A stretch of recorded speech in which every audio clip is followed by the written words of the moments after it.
Aliens perform extremely painful experiments or procedures on abductees, saying that these acts are necessary but give no explanation why. Painful genital and anal probes are performed on children as well as adults. Aliens make predictions of an imminent period of global chaos and destruction. They say that a certain number of humans will be rescued from the planet in order to continue the species, either on another planet or back on Earth after the destruction is over. Many abductees report they don't believe they're alien captors and foresee instead a much more sinister use of the rescued humans. Further commenting on that list, Carla Turner states, "In every instance from this list, there are multiple reports from unrelated cases, confirming that such bizarre details are not the product of a single deranged mind. These details are convincing evidence that, contrary to the claims of many UFO researchers, the abduction experience isn't limited to a uniform pattern of events. This phenomenon simply can't be explained in terms of crossbreeding experiments or scientific research into the human physiology." Since most abductions are not remembered consciously, Dr. Jacobs believes that there are millions of abductions worldwide of people who have not the slightest idea that they had been abducted. Dreams and issues of missing time can be hints that an abduction has actually occurred. Sometimes people remember later in life, after 30 to 50 years or so, that something like an abduction had occurred earlier in life. Hypnotic regression can help to uncover more. However, there's also physical evidence at times, such as body marks, and there are conscious recollections without the need of hypnosis. According to abductees' stories, most abductions are performed by the typical gray alien, which has become a sort of pop culture icon thanks to Hollywood. Sometimes there are reptilian and humanoid entities present who seem to oversee such procedures. Some people believe that abductions are performed because these aliens are dying, claiming that they need our DNA and that in a sense we are helping them. On the other hand, some supporters of the benevolent alien scenario suggest that abductions and genetic manipulation of humans happen on purpose for our benefit in order to upgrade our DNA for the shift. However, this assumption doesn't hold up in light of the overall research and merely downplays the abduction phenomena by painting an inferior and innocent image of the aliens or seeing them as saviors. The gray aliens seem to be just biogenetic robots performing assigned and programmed tasks, but are not in charge nor a race on their own.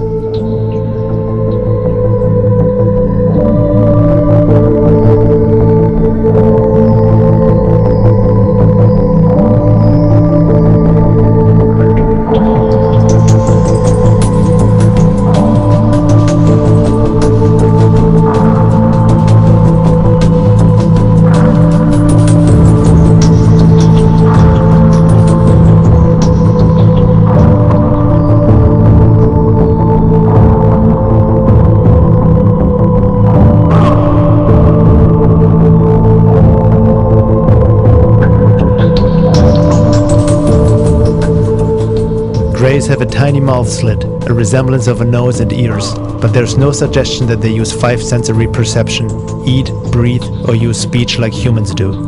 Communication is done by telepathy. Dr. Jacobs also believes that the gray alien is a product of human-alien genetic manipulation, and the reason why mouth, ears, and nose have a regressed, underdeveloped appearance is simply because they are not used as a human would use them.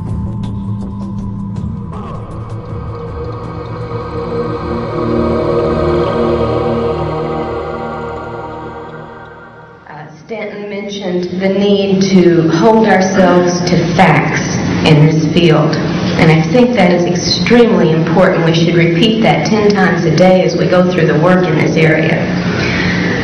The problem, of course, with the abduction phenomena, as with a lot of ufology, is that the nature of the alien activity is designed deliberately to keep us from having much in the way of concrete evidence. Designed that way. It is not an accident.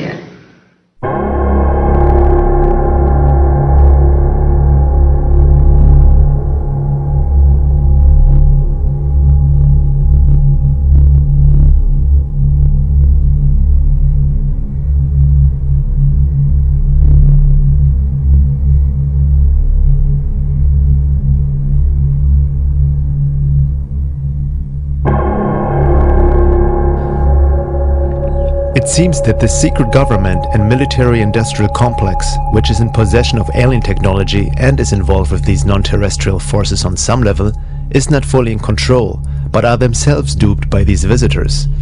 Looking into military abduction accounts, MyLab, researched by Dr. Carla Turner, she has reports by people who have been abducted regularly by aliens and then also started to get abducted by military personnel, who then question the abductees about what the aliens wanted from them and what they conveyed to them. Whatever is going on, the alien forces seem to have their own agenda and are not just in partnership with the secret government. Deception is the name of the game, not only through the military-industrial complex, but also through the aliens themselves. Military abductions are happening, but they seem to have a different purpose than what Stephen Greer suggested. He believes that all abductions are simply staged by the military to give the aliens and ETs a bad name. Abductions, in my assessment of this, there is no question there is an abduction phenomenon, and it is not, as has been argued by some people, most notably Dr. Stephen Greer, simply a military phenomenon. In fact, I think it's irresponsible to make this argument.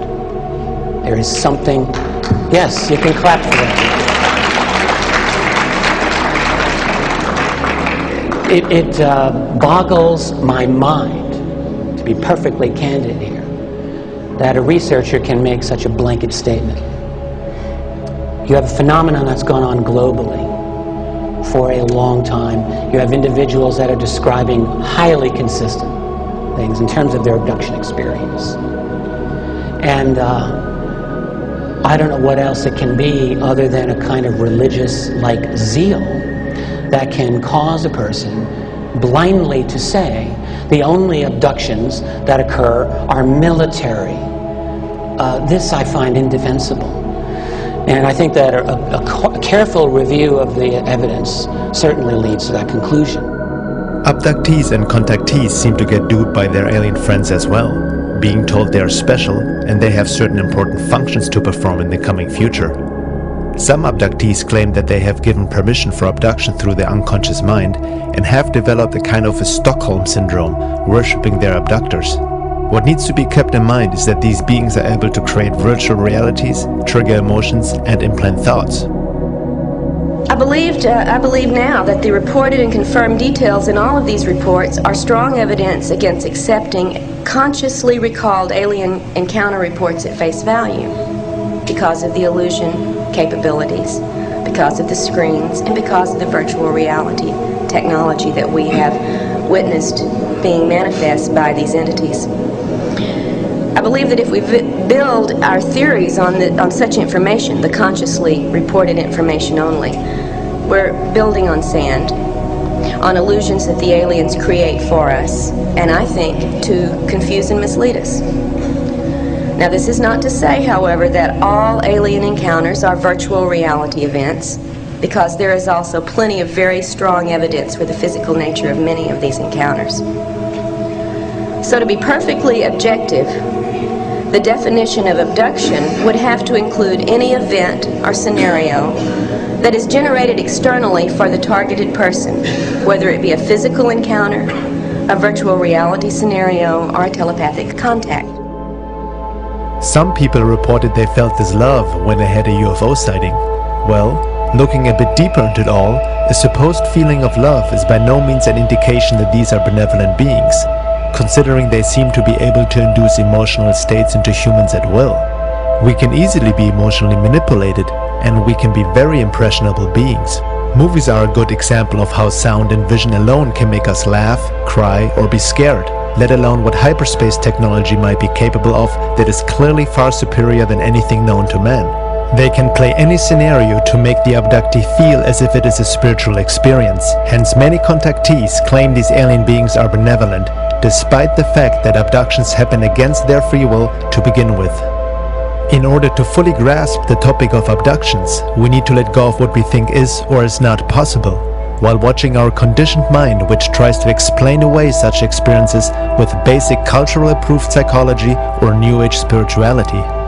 It is very important to understand the high strangeness of the UFO and alien phenomena. People who haven't really looked into it carefully paint pictures too fast, asking how all this could be possible on such a grand scale without anyone really noticing.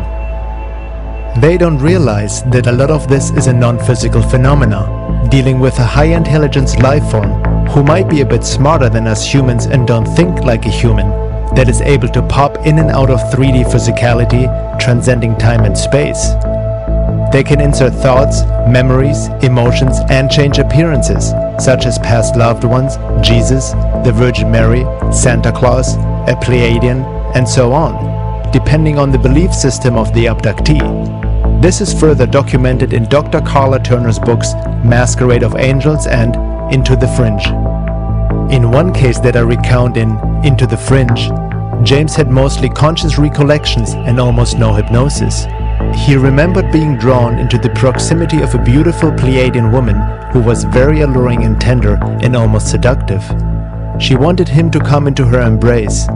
When he got into the embrace and thought she was going to kiss him, she disappeared entirely, and what was left in her place was a purplish-black, bumpy, almost slimy-looking character with fairly asymmetrical features. I have encountered the same type of creature in a couple of other cases. The entity was very strong. Instead of embracing James, the creature threw him down on the ground and shoved a 2-foot-long tube down his throat, into his stomach, and pulled up stomach juices. The next day, he still had some of the bile taste. The interior of his throat was sore, and he discovered claw marks around both sides of his neck where he had been held down.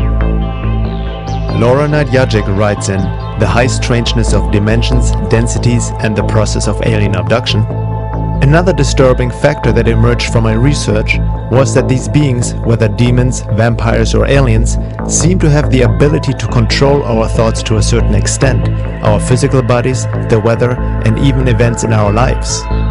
Many people reported that their abductors were benevolent beings, but when we consider all the factors of the big picture of the phenomena, it seems that such stories of benevolence may be misleading. The first matter is the intrinsic deception at the heart of this agenda. And that's something that's become clearer with every new report that surfaces. Whether we choose to call it screen memory, telepathic mind control, technological mind control, or virtual reality scenarios, the entities involved in the abduction phenomenon employ masterful illusory capabilities. And I don't think the importance of this fact can be stressed strongly enough. It must affect all of our thinking and our research when it comes to these alien-human contacts. When we talk about the possibility of an alien race of high intelligence that exists outside our range of perception on a higher density, it doesn't mean that they are automatically spiritually evolved or loving angels. This also doesn't imply that there aren't any benevolent beings on higher realms of existence. However, there is a heavy romanticizing of the alien UFO phenomena going on based on wishful thinking and assumption. Not many people actually question the intentions of these beings. Dimensions are lateral and infinite, and densities are vertical and only 7. Okay. And density refers as much to state of awareness, you know, because obviously if you're in a higher density, you're more aware of the multiple dimensions on the density below you, you know, and as you go up, you know, this just increases, because we as human beings are extraordinarily aware of, you know, many creatures inhabiting the animal kingdom and the world around us, the natural world and so forth. So we're aware of many dimensions below us.